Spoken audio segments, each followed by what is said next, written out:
Aku nggak mau tanggapin itu karena aku nggak anggap panitia itu. Buatku panitia hari ini masih tetap panitia yang memperjuangkan dulu, yang juga menerima konsekuensi dari apa yang mereka perjuangkan. Di luar itu aku nggak anggap.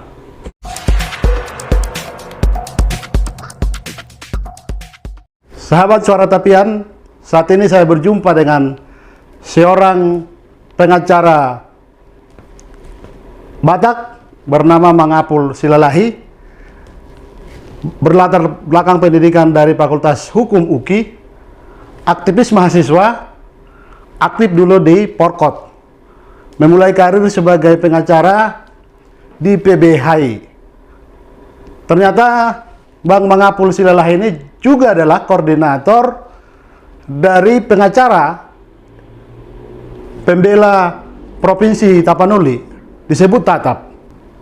Horas Bang Mangapul. Horas. Bang, terima kasih kesempatannya bisa berbincang-bincang. Saya beruntung bisa mendengar Abang, pengalaman Abang sebagai koordinator TATAP. Tapi ketika saya mendengar TATAP, saya teringat dengan Jansen Sinamo.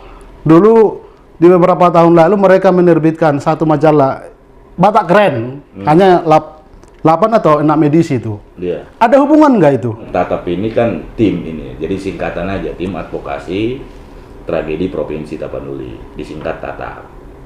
Ya. Gitu. Nah kalau nggak salah dia kan majalahnya majalah TATAP. Iya. Majalah yang menurut saya itu bagus, karena dia ngambil segmen, dia bicara soal memadukan antara intelektual Batak dengan hal-hal yang sifatnya cara berpikir Batak lah menurut Yeah. saya. Tapi saya nggak bisa bertahan lama. Oke, jadi TATAP yang Abang jadi koordinatornya apa ini? Bisa dijelaskan TATAP ini? Tim advokasi tragedi Provinsi Tapanuli. Sebenarnya ini iseng pertama. Seperti yang aku cerita, waktu itu memang ada musyawarah alumni UKI, alumni Fakultas Hukum. Terus waktu itu disepakatin mau menyelenggarakan seminar nasional, evaluasi 10 tahun berlakunya Undang-Undang Otonomi Daerah, Undang-Undang 2324. Nah, dalam perjalanan waktu itu ada proses kejadian itu kan, tanggal 3 Februari. Kalau 3 Februari berarti sekitar 12 tahun yang lalu ya. Nah, saya berpikir, wah ini pasti terjadi penangkapan, karena naluri kita mengatakan ini terjadi. Ya benar, terjadi proses penangkapan, akhirnya kita gagas tim, lahirlah TATAP. TATAP itu saya sebagai koordinatornya, kita bagi dua. Ada non-litigasi, ada litigasi, ada non-litigasi. Litigasi itu adalah proses pendampingan pemeriksaan di tingkat kepolisian sampai tingkat pengadilan. Nah, non-litigasi itu adalah bagaimana campaign, membangun jaringan, lobby dan segala macam. Itu standar kita lah. Nah, setelah itu kita ke Medan, berangkat mengkonsolidasikan keluarga ini semua sampai kemudian bertemu dengan panitia.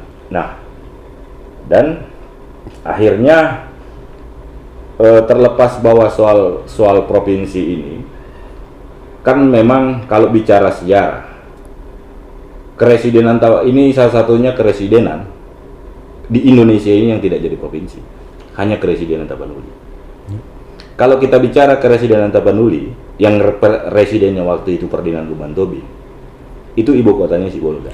Tapi kalau kita bicara Keresidenan Tapanuli, Bang, kan dia juga Tapanuli Selatan ikut, Tapanuli Tengah juga ikut begitu. Iya.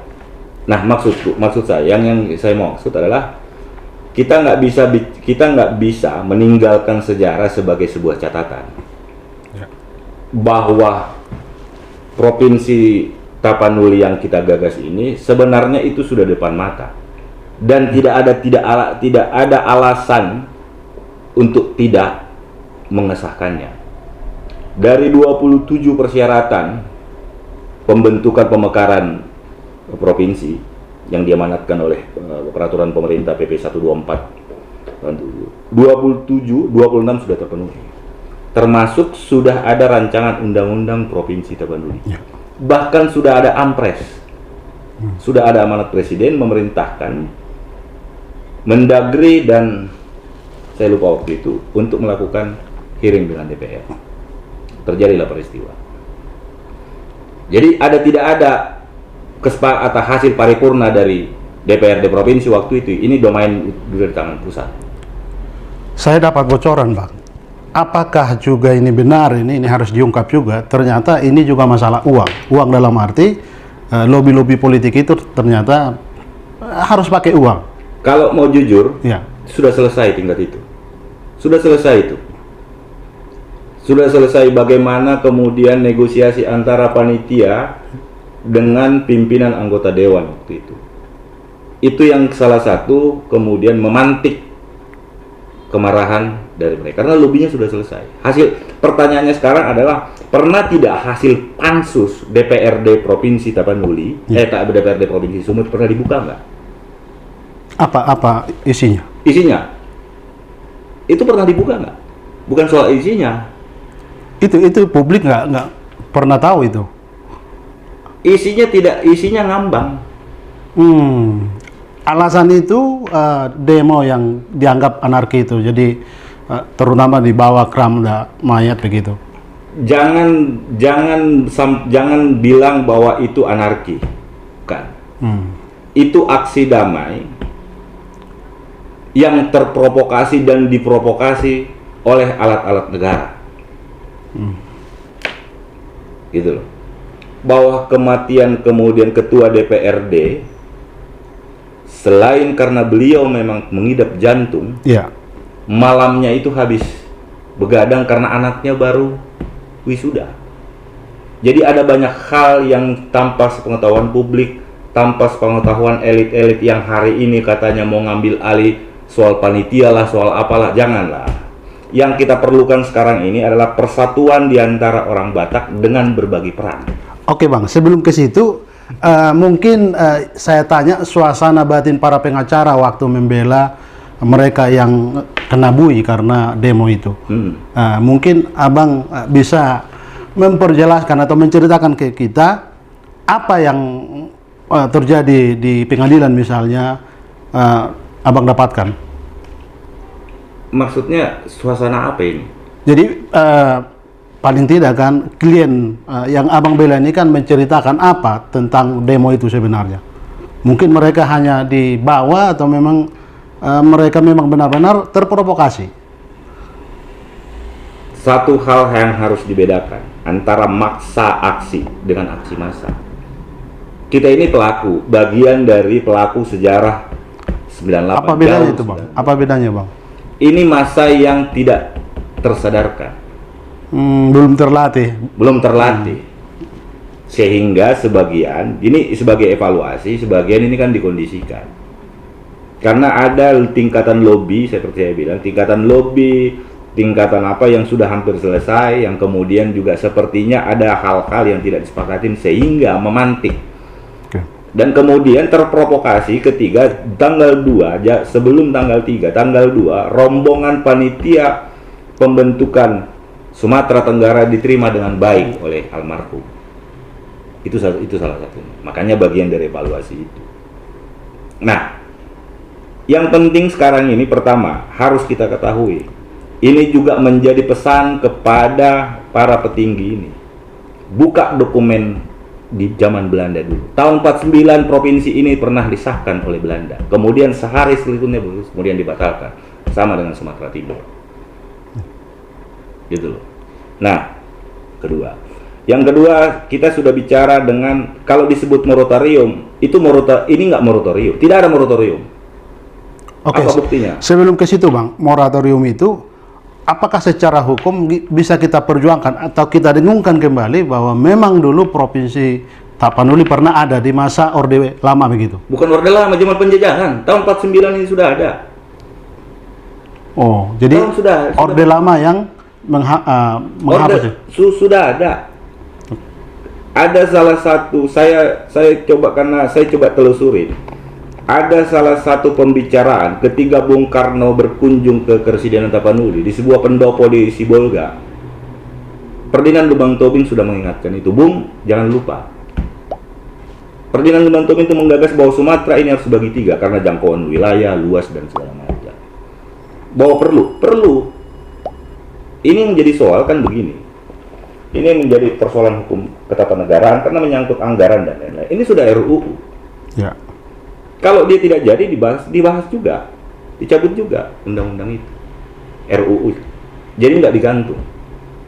Terakhir komunikasi dengan Dirjen Otonomi Daerah mengatakan bahwa ini bisa tinggal disesuaikan. Kalau dulu Undang-Undang 99 2000, Undang-Undang 23 99 termasuk 24. Salah satu persyaratannya kan persyaratan awal adalah 5 kabupaten kota. Kalau sekarang Undang-Undang 23 tahun 2014 itu kan 7. Kalau di sini dulu domain pusat, kalau di sini domain gubernur. Nah, makanya aku bilang, pertama yang juga harus dicatat adalah suka tidak suka terlepas bagaimana kelemahan dan kelebihan panitia awal, ini juga harus kita apresiasi.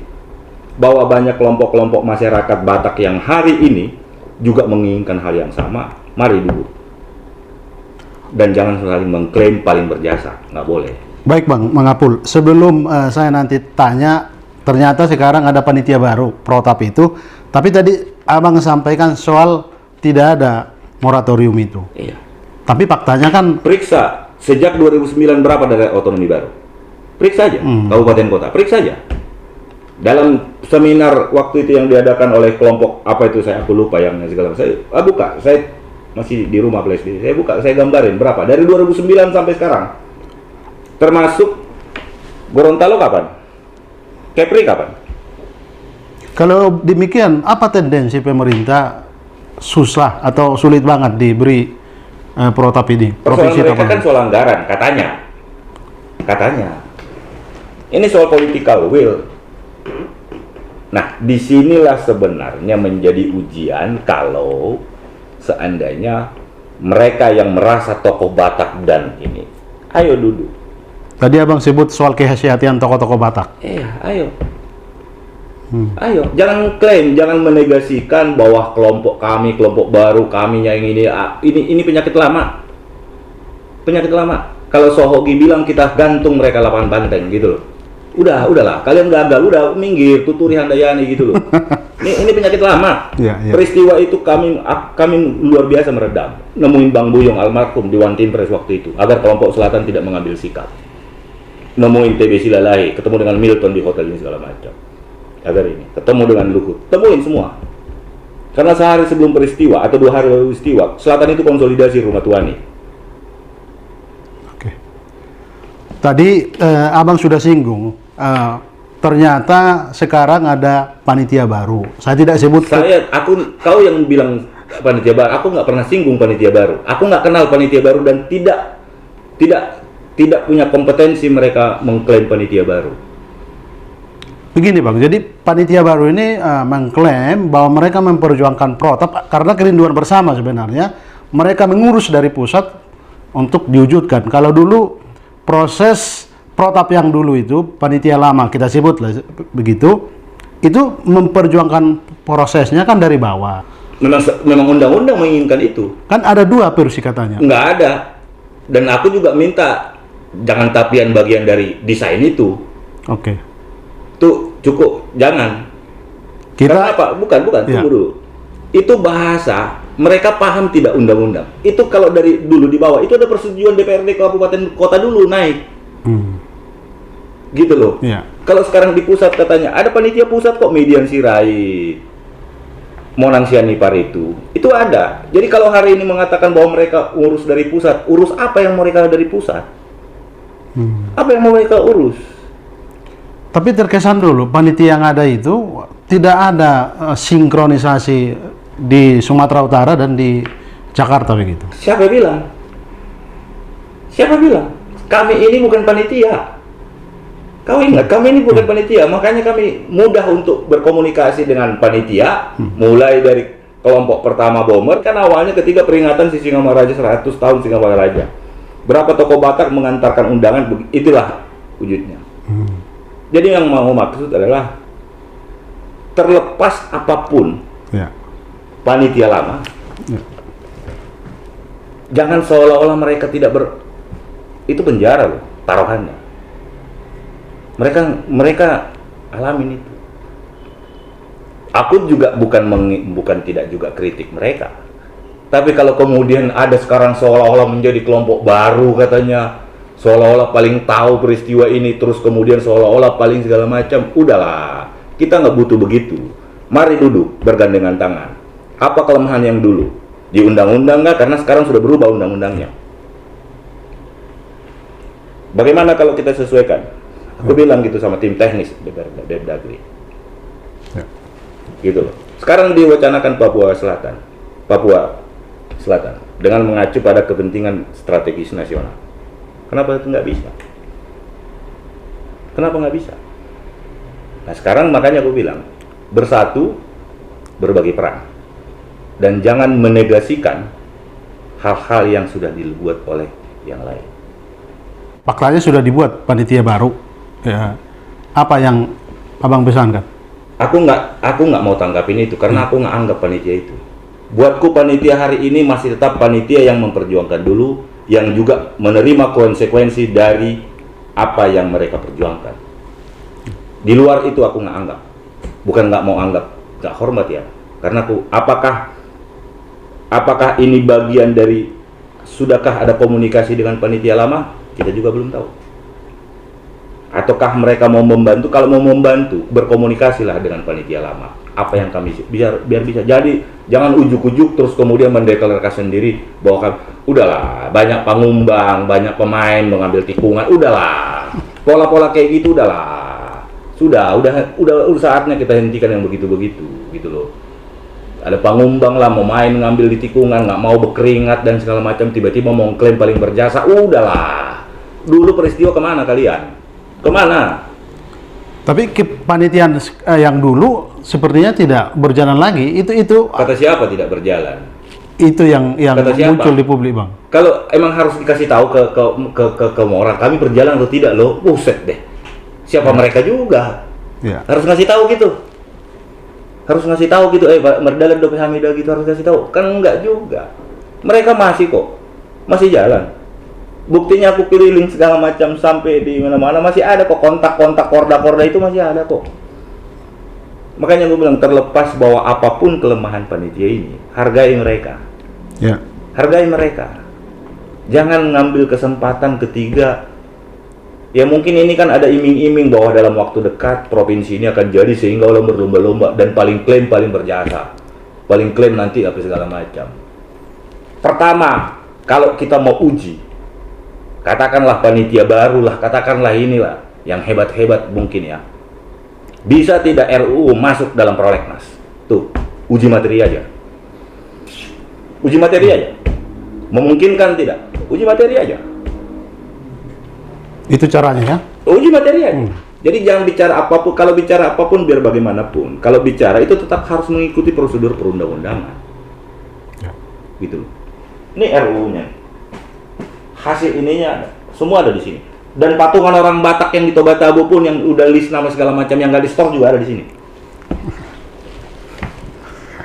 Makanya selama ini ketika banyak tokoh ngomong segala macam, kita tatap teman-teman, kok begini? Bilang nggak apa-apa, biarin aja. Kita lihat aja dulu. Seperti apa? Air yang tenang, kita lempar batu, kita lihat kan berapa gelombang kan. Biarin aja dulu. Tiba waktunya baru kita bicara. Bang Mangapul, bagaimana kita belajar dari kegagalan? Kita sudah rindu Provinsi Tapanuli ini berdiri, tapi sepertinya terus kita tidak sehati. Bagaimana kita duduk bersama ini? Soal duduk Batak itu kaya dengan filosofi. Ya. Tapi filosofinya, sorry Bang, saya potong. Filosofi yang mengganjal juga kita, dang diho, dang diau, pembangunan di bego. Ini kan selalu juga. Sekarang persoalannya adalah bukan soal itu, bukan soal dang diho, dang diau, bukan soal itu. Pertanyaan utama, rindu nggak kita, pingin nggak kita ini terbentuk? Kalau ini punya kerinduan yang sama, tentu kita akan mau. Kedua, kita juga perlu menundukkan diri. Dos diro hasibaina saut, air godam segala macam. Itu aja kok persyaratan ini.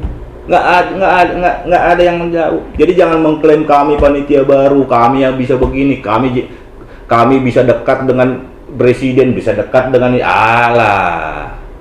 Udah, nggak perlu itu. Kalau kau dekat dan kau merasa bisa, seperti yang kusampaikan, uji aja dulu. Bisa tidak RUU tahun 2009 ini masuk dari prolegnas? Gitu loh. Termasuk harapan ada satu tokoh dianggap sentral dekat dengan presiden Tidak sekarang. perlu ada tokoh-tokoh, nggak perlu. Ketergantungan Batak terhadap tokoh itu tinggi. Duduk aja. Makanya kenapa juga selalu gagal ketika kita melakukan pembangunan di dan kawasan Danau Toba. Kita nggak bicara dengan kearifan lokal. Kita terpaku pada pembangunan fisik, bukan mental. Kita tidak ajak bicara. Kita seolah-olah merasa lebih tahu dibanding mereka. Contoh, tinggi konflik agraria di Sumatera Utara itu sangat tinggi. Padahal mekanisme hukum Batak itu ada mekanisme adat yang bisa melakukan proses alternatif dispute resolution di luar proses pengadilan. Kenapa nggak bisa dilakukan? Siga Piton misalnya. Banyak. Jadi kalau pendekatannya elitis karena tokoh ini, wah aku kenal, biasa kan orang Batak begitu, wah berfoto lah dengan inilah, aduh. Ya mohon maaf, kita nggak terbiasa melakukan itu. Kita nggak terbiasa. Diam tapi bergerak tapi diam. Jadi makanya gue bilang banyak panitia yang begini. Aku berkomunikasi kok dengan bahwa aku kasih kritikan juga ke panitia lama, ya. Tapi kemudian seolah-olah menafikan apa yang mereka perjuangkan dengan darah, air mata dan uang, jangan juga dong. Jangan juga dong. Mau apapun kelemahan dari panitia lama, mari sama-sama evaluasi, mari duduk bersama. Apa kekemalan evaluasi itu? Karena kegagalan panitia pertama itu di bawah kemampuan mereka, karena ini setting politik nasional. Bang, ini mungkin terakhir pertanyaan saya, hanya karena peduli Bang Mangapul dengan teman-teman di Tatap sudah mengadvokasi dan memberi pembelaan sebagai pengacara. Anda kan bukan panitianya, tapi tadi sepertinya merasa terganggu juga ketika ada panitia disebut baru. Apa harapan Abang sebagai orang yang punya kerinduan juga sama-sama kita untuk lahirnya Provinsi Tapanuli? Konsolidasi ulang, bertemu orang yang punya keprihatinan, orang yang mau memang tidak perlu ada pretensi konaudo gubernuran noni, konaudo sekda segala macam. Mari duduk, kita bicara bagaimana kita provinsi ini jadi. Karena secara fakta sejarah pernah terjadi 49. Kedua, apa kurang kebanggaan kita? Karena ini sudah RUU waktu itu, sehingga harus diteruskan. Jadi tidak perlu lagi ada soal toko dan segala macam. Kita punya anggaran nanti, ada pemerintahan di situ. Ada proses pembangunan yang mungkin saat ini bisa cepat, bisa dipercepat dengan proses ini. Itu. Oke. Terima kasih Bang Mangapul. Sahabat Suara Tapian, begitu bincang-bincang saya dengan Mangapul Silalahi SH, seorang pengacara, koordinator Tatap, pengacara yang membela panitia Provinsi Tapanuli. Semoga bermanfaat. Terima kasih Bang. Oke.